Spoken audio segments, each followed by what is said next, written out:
Hay libros que, bueno, han pasado a la historia por su infamia, ¿verdad? Y pocos, poquísimos, al nivel del Malleus Maleficarum, el famoso manual para cazar brujas del siglo XV. Pues bien, lo curioso es que entre sus páginas más, digamos, terribles, se esconde una frase que es extrañamente vaga, una omisión que no es casualidad, para nada. Hoy vamos a darle una vuelta a cómo ese pequeño vacío, esa ausencia de palabras, se convirtió en un arma psicológica potentísima. A ver, para quien no lo conozca tanto, el Maius Maleficarum es, o pretendía ser, una guía súper exhaustiva sobre brujería. Y cuando digo exhaustiva, me refiero a un nivel de detalle casi obsesivo, ¿eh? Describe pactos con el diablo, rituales espantosos, de todo. Y justo por eso, porque es tan específico, choca tantísimo encontrar de repente un pasaje que, en medio de todo ese detalle, te deja con una pregunta gigante.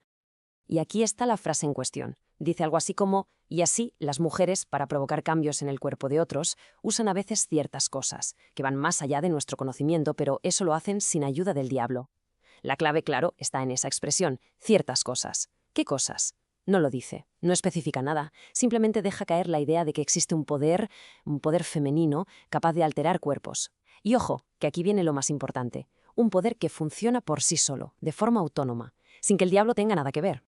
Y esta es la madre del cordero de todo este análisis. A ver, ¿por qué un libro tan detallado de repente te deja este hueco, este espacio en blanco tan fundamental? No parece un descuido y tampoco un ataque de pudor, la verdad. Como vamos a ver ahora, es que esto es una estrategia retórica y os adelanto que es increíblemente eficaz. Vale, vamos a meternos de lleno en esto. La clave para entenderlo todo es pensar que esa omisión, ese no decir, no es un fallo. ¿Qué va? Es justo lo contrario. Es una herramienta pensada, calculada, para que la mente del que lo lee se ponga a funcionar de una manera muy concreta. El análisis que se hace de esto es que esa omisión es como un lienzo en blanco. Al no decir qué son esas ciertas cosas, el texto te crea un vacío, un lienzo en blanco literalmente. Y ya se sabe que la mente humana odia el vacío, siempre intentamos llenarlo con algo. La pregunta del millón es, ¿con qué lo iba a llenar un clérigo del siglo XV? Pues, ¿con qué lo va a llenar? Con sus propios miedos, con todos sus prejuicios. Es que el texto está invocando directamente lo tabú, lo que no se puede nombrar. Como no especifica nada, le abre la puerta de par en par al lector para que proyecte en ese lienzo en blanco sus peores pesadillas. Remedios oscuros pasados de madres a hijas, un conocimiento del cuerpo, de la sexualidad que escapa al control masculino, técnicas de persuasión emocional, o peor aún para ellos, perversiones sexuales innombrables. Todo eso cabe ahí. Y aquí es donde la cosa se pone de verdad interesante. Porque este mecanismo, esto de llenar el vacío con los propios miedos y neuras, tiene un nombre en psicología. Se llama proyección. Y es, sin duda, la clave para entender la genialidad casi perversa de este libro. A ver, para que quede claro, la proyección es un mecanismo de defensa. Básicamente ocurre cuando una persona no es capaz de aceptar algo de sí misma. Imagina su propia envidia, su lujuria, su ira, ¿y qué hace? Se lo atribuye a otra persona. Lo pone fuera. Acaba acusando a los demás de lo que en realidad no puede soportar de su propio interior. Este esquema lo explica de maravilla. Fijaos, tenemos el yo con una parte negada, algo que considera inaceptable. Pues bien, esa parte se lanza, se proyecta sobre el otro.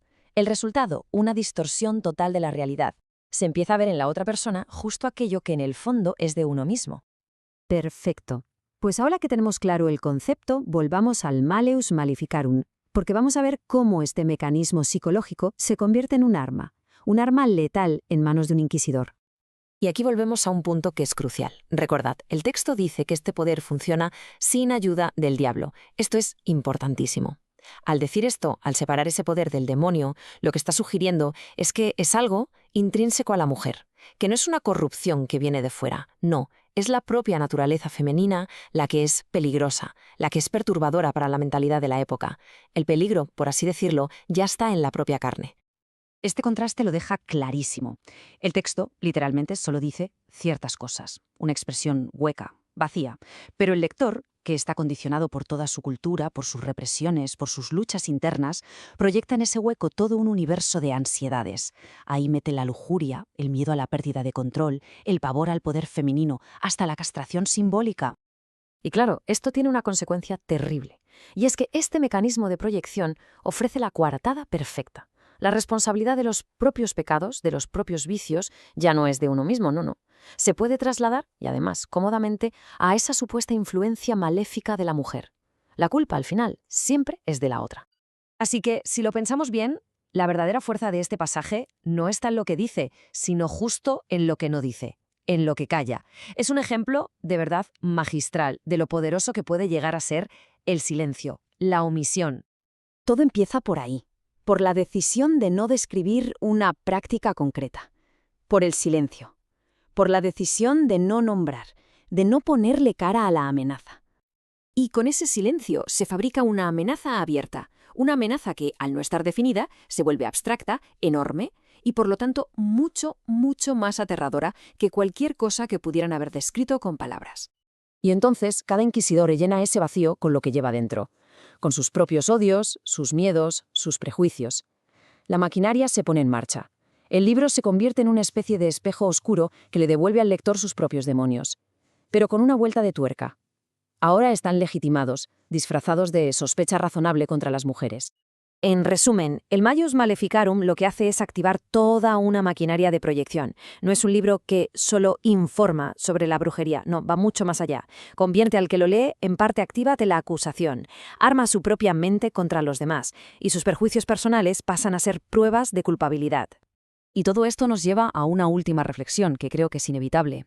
¿En qué otros lugares el silencio se convierte en una acusación? Porque esta técnica ha de usar el vacío, el silencio, para generar sospecha, pues está claro que no murió en el siglo XV.